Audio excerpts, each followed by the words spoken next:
I'm going to be rolling out of here soon enough. I haven't seen anybody follow me for a long time, almost 2 months, since the people at this house right in front of my door left. There was an RV there, blonde haired girl that always flashed the light over here when I came outside. When I went to walk to the store, they would follow me around and track me in vehicles, try to sneak up on me. One black truck looked like he was trying to sneak up on me to hurt me. Same thing over here. He'd come in the field one time and he was looking in the window.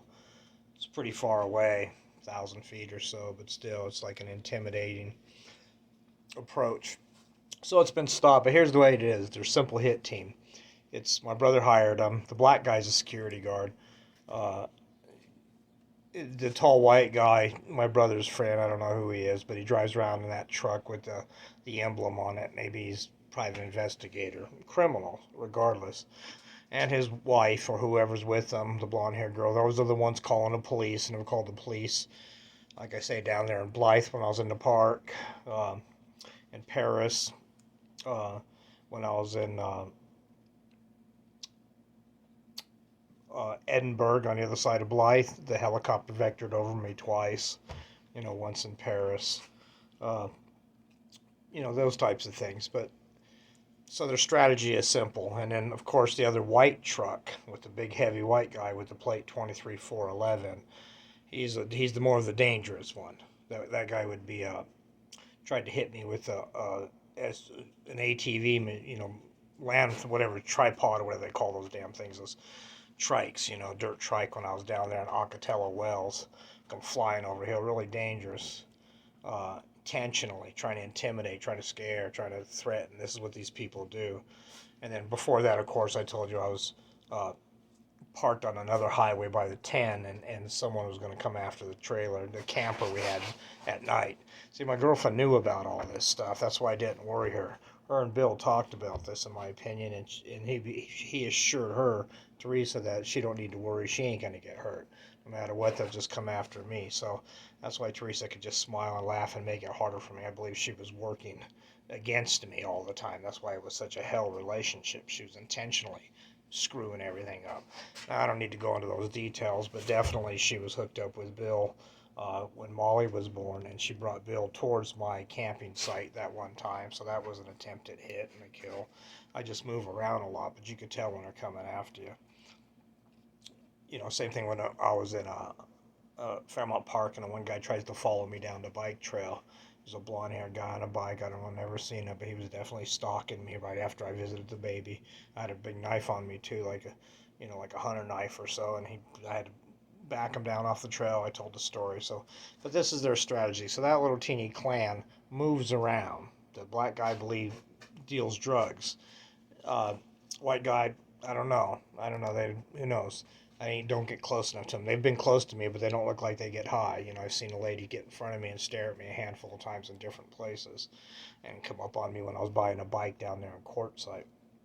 But they'll follow me around as a team, and then what they'll do is anybody I meet, if I meet someone at a house, like I met this guy in by Blythe in Edinburgh, and he had a little house he was renting, and I went to work for him. And when I went to work for him and I came over to visit it, well, sure enough, that white Jeep pulls up in front of the parking spot in the house where he shouldn't even be. You see, this is just how they do it. Like, I'm here, I'm in front of you. The black guy in the car does it a lot. Wherever I pull up, if I meet someone new, he'll fly right up in front of me, like, I'm here. And when a buddy of mine came over to my house in Quail Valley, when I was there working as an informant still, he pulls up at the window because my buddy came over and visited me. I called him Wardrum. His name was David. But you see this intimidation. We're in your face. We're gonna get you. And then that's part of the strategy, the intimidation, the jumping in front of me, and then call the cops on me anywhere they can if I'm smoking weed or something. I ain't been busted because I ain't doing anything.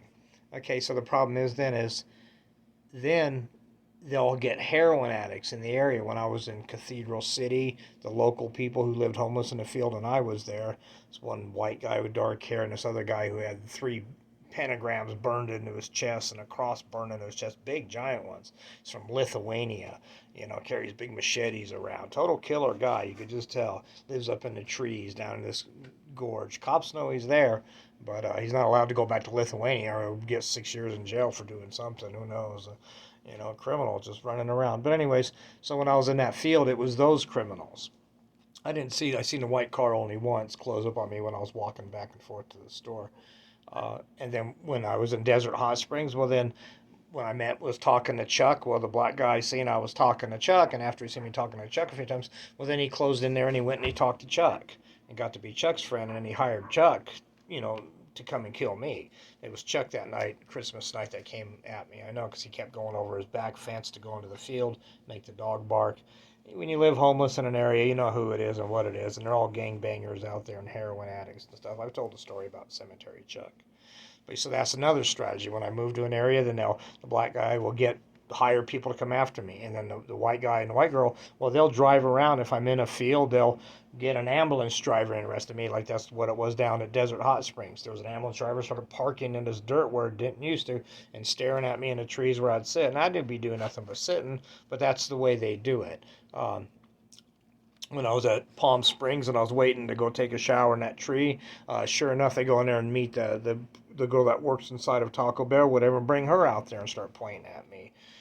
If I'm sitting in a field somewhere, this girl will call the cops, say, oh, he needs help. And the cop, I've seen him look at me and go, he don't need help. And, from up above, no, I'm just sitting there. You see, it's just, their whole thing is to just keep fucking with me and moving me along. Now, if they can keep moving me everywhere I go, okay, that tires me out, stresses me out. Okay, they're intimidating me. Okay, also is that if I go into a store, like I went into Edinburgh laundromat, and I went in there a long time, but a guy comes in there and talks to the guy because you can see he gets all weird. It was the same way when me and Teresa lived up there in Washington. I seen that white car come in and set up in a tent over there, and I don't know if it was my brother or the black guy at the time. I think it's my brother's car, but the black guy's using it. This is what it looks like to me because I've been watching it for years. I just didn't put it all together. Who's these people keep popping up? It didn't really mean anything until I got here and I got thinking about it. So the whole thing is so that's another strategy is that when I go to a store, they'll go in there and say something to the owner of the store. This guy's bad or this guy's whatever they say. I don't know what it is, and then I get people shutting me out. If I meet some people, like I met this lady and her husband at a swap meet, and I did their personality reading one day, and they fed me dinner. And then when I come walking through there the next time, they didn't want to talk to me. They had that weird look in their eyes, like they get us the weirdest thing. I don't know what it is. Don't really matter. Many things are just trying to fuck it off for me anywhere I go. Next one is I also, when I was in him apartment there, that black guy in a white car would sit out there outside of my apartment all the time. And when I'd go on bike rides, he'd be there and went to the food place. And I even met this other couple. They were having a yard sale because I walk around and talk to people and look at yard sales. And, I do personality readings, so I talk to a lot of people. And they were really happy to talk to me and my doomsday and everything. And then the next time I come by, the next weekend, I come by and they were real weird. They didn't want me around there. They told me not to come back. And sure enough, that white car was parked over there looking right at their house when I was walking back away from their house back to the road. See, that's the way he does it. Like, you see, okay, I stopped him there. He's gone now. He ain't got those as friends. So they're trying to knock off every friend I got, saying whatever they're saying to owners of stores, ruining my opportunities, whatever they are, but there's really no opportunities. You see, that's the whole thing. I don't have any friends. You see, I'm just, I'm a homeless person. I've been basically persecuted by my brother all these years. Used to come to my apartment all the time. I'm in a jam, and I'd let him in, and he'd take over and, borrow money and just endlessly from over all the years, every time I had an apartment, there was my brother and needed a place to live. And I was too stupid. I let him in. I cared about my brother. And just a leech. And it was more than leeching. He was fucking up my life. He'd take me places and try to kill me and, a different place. I talked about all that. But that's not so much it either. The key thing is this team is doing the will of my brother, and that is to just sabotage everything, pollute everybody against me, hire drug addicts to come after me, call the cops on me, intimidate me.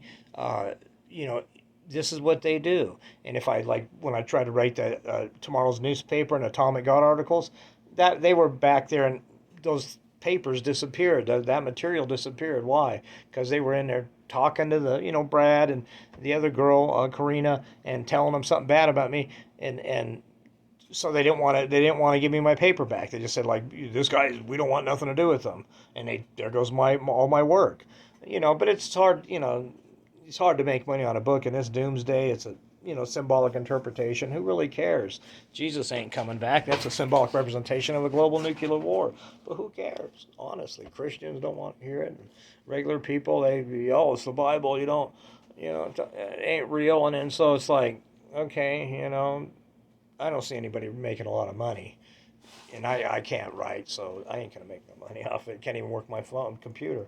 So with this then that's their strategy. They're just back there in the works, and anywhere I go, even when I moved out of Moreno Valley, I went and I slept in this field for a day, and I put my sleeping bag and tent way back in there. And sure enough, when I go to the store to get some alcohol and I come walking back to my camp, I can look way up there and see them on the road up there. And luckily, I hid my stuff really good. I know how to do it. You got to bury it underneath stuff and move around a lot, and soon people are watching you. Just the way it goes. When you're homeless, people come after you normally.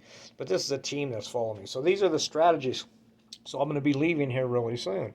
And if they follow me, I know their face is good enough. I know the vehicles they drive. I know the strategies they use. I have all this information put on that the problem is following me from here, Yucca Valley.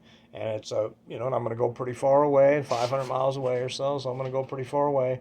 And if they follow me there, well, then I'm going to have to keep cutting film. I'm going to try to get their license plates, take photographs of them, continue the film, and then eventually I'll have to talk to the cops about it. I'm not going to talk to the cops here because I don't have no proof. That's the whole thing. There is no proof. It's of any of it, but I know what's going on. You know what I'm saying? But crime goes on all the time, and no, you can't stop it. I mean, that's just reality. Look at what's happening in the world right now. Places falling apart. So it's getting stupid, is what it is. Criminals are taking over. Stupid people are trying to run the system right into the ground. So, so I'm not going to even waste. I'm not going to invest my time into talking to an officer here. What I'll do, in wasting their time because there's nothing they can do, maybe put on a report. But heck, here's a report right here. Just date it. So what I'm going to do is move around, see if they follow me, and if they do, record them and present it to an officer up there or wherever I happen to be, as I'm being chased around. But this time I'll make sure I photograph. I know who they are, and this time I'll walk right up to them and get pictures and license plates and, what else can I do? So this is my strategy, but that's their strategy against me. Now, they stopped 2 months ago. Why? I was working out, and I started writing on a company. I believe they were in my phone, honestly, because some things I typed, it would I think they were stingraying it or something. So, but I think they were in my phone. So when I started writing, then that's probably when they backed off at the same time. So like I said, either the life insurance policy gave out, or my brother decided he wouldn't stop. See, if the money's still on the table, he wouldn't stop. That's the whole thing. They ain't stopped for 10 years at least, probably 15, almost 20. In the 10-year range. So they ain't stopped. So the whole thing is, and they've tried to kill me multi times and have people come after me and try to kill me. So multi times. So the whole thing is are they really stopped? I don't know. I'm not real certain. I'm not being followed. I can get off property all the time. Before they used to just every road, click, click, click, 5-6 different cars, always never lose sight of me. Like if they're afraid I'm going to hop into a car somewhere or go somewhere. But there's nowhere to go up here. There's just the liquor store, the canning place, a little pizza place, Dollar General, another liquor store. There's nothing up here. So, and I walk the same road, mile or two at a time. So, but I've walked it enough lately to see they're not here. Before, I'd be tracked by, 3 or 4 different cars all the way to Dollar General, 2 miles, and all the way back, and really intimidating looking heroin, threatening type of people, or real dark vehicles that cruise real slow. And, so when I was homeless before I came here, they had the cops all over me, and they were watching me all the time. I couldn't go anywhere. So if I had to go take a piss, they were there. If I went down to the trees to try to get some rest and drink a beer, they would come in with their ATVs and ride around and bring a kid in there. They were trying to set me up. That girl over there in the river bottom and that little Mexican kid being hauled around to 3 or 4 places. See, this is their strategy. They're manipulating the police, okay, calling them against me, using up police officers' time, trying to create fraudulent crimes against me. This is stalking and terroristic is what it is. I feel terrorized by it. But heck, I grew up with my brother like this. When I was little, he was bad to me. So I was like, to me, I'm pretty seasoned to it. It doesn't feel like terrorism to me. I live a life that I don't do anything, so you can't really, I don't own anything, so you can't take anything from me. Uh, what little he gets, he got. I already gave it to him a long time ago. If he got my book, well, that's too bad, but that's the way that one goes. So mine is and then I don't really have any friends. If I do, they're few that I trust and are close. So, but I won't speak of that. So the whole thing is well, what can they take? Well, all they can take is a if I move to a new place, when I go to the store, I go to go down to a hamburger place and they're not liking me or they're feeding my food bad, doing something bad with the food because they'll do that or they'll bitch at me or mistreat me just to try to drive me out of there because they don't like me because of whatever shit my brother is talking. So that's usually their strategy, and that gets me driven out of wherever I'm at, and that nice places and people to talk to because they don't want me sharing information, and then they'll have the bad guys come after me in the area too, and then they'll have the cops coming after me. So I got the cops after me, the people that I go into stores hating on me and driving me out, and then bad guys coming at me. It's just like a wild intersection. But you see how sneaky, how good they are. The black guys bringing the criminals against me, and the white people are bringing the cops against me. Yet they're both working together. They both know what each other's doing. There's got to be some kind of crime this falls into.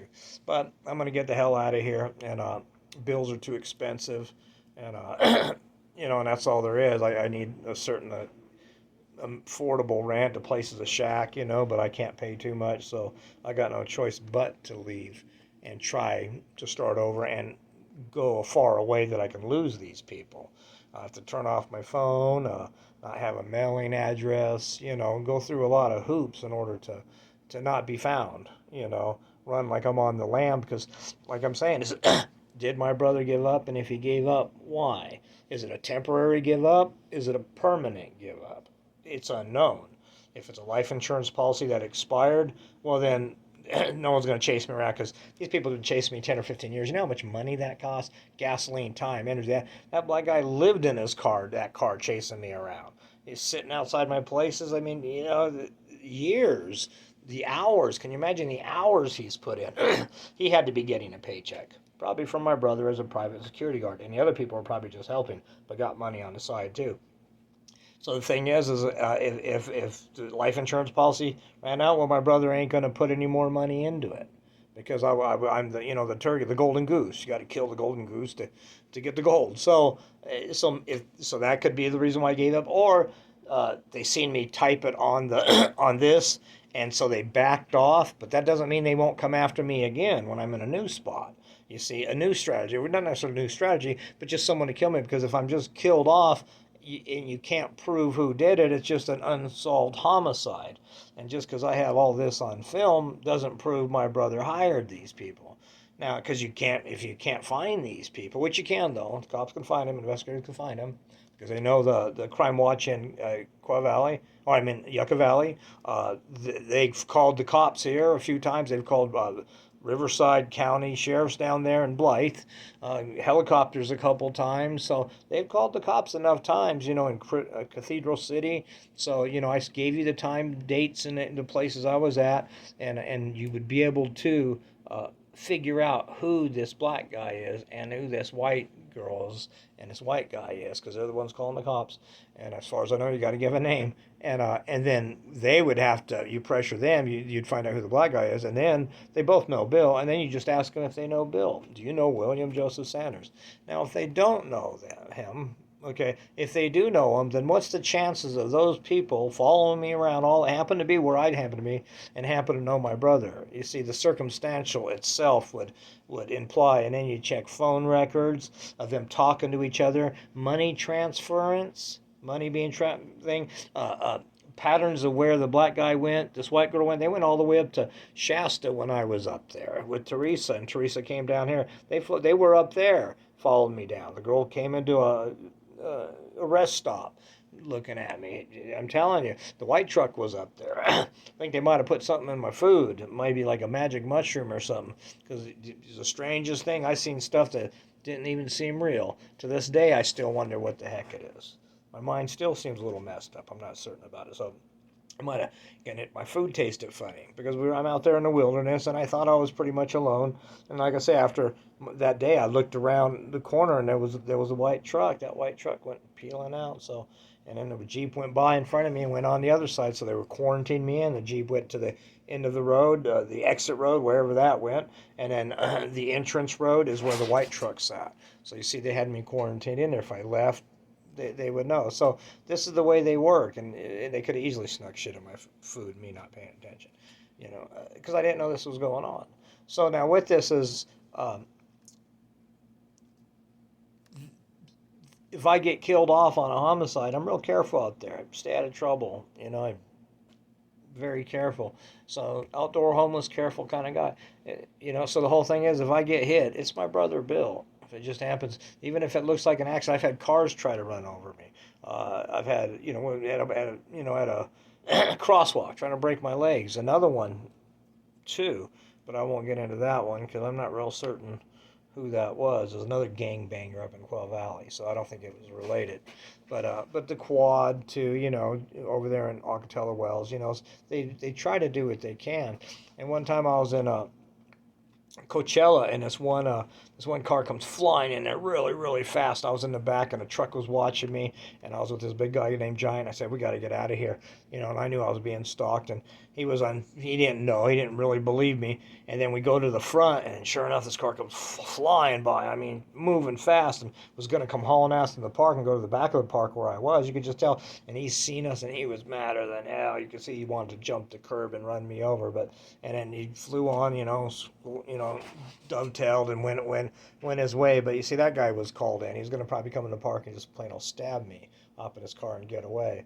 And the guy in the gray truck that was watching me might have even been filming it, because I think it might very well be a snuff flick too involved in this, just to get some money. And the reason is because I was on a bus, and when I left Coachella Valley that very morning and getting out of there, and I'm going to Palm Springs, and this guy sits next to me, on the chair over there on the other side of the aisle, and he puts on his phone. He's got this, like this guy, a limb falling off and tearing this guy's head open. Like, this is like dark web shit. I don't even think that stuff's available on the web. I don't know. I hope not. But it was some dark web shit, and it was like a guy got killed, and I think he was laughing like he thought it was really funny. And he was looking at me kind of funny. He hopped on that bus to fuck with me. And they're basically saying, "We're going to get you. We're going to tear your jaw off. We're going to come after you." This is the way they work. And that's when I was in the crowd of the gangbangers in Coachella and Desert Hot Springs. Up here, there's less. There were white boys coming after me on heroin, a couple Mexican ones. But they've all faded. And now I'm going to go where I'm going to go. And if it crops up and restarts again, I'll cut film, and I'll film the people while it happens the best I can. But this is my strategy. I'm putting this on because I'm about out of here in another day or two or something.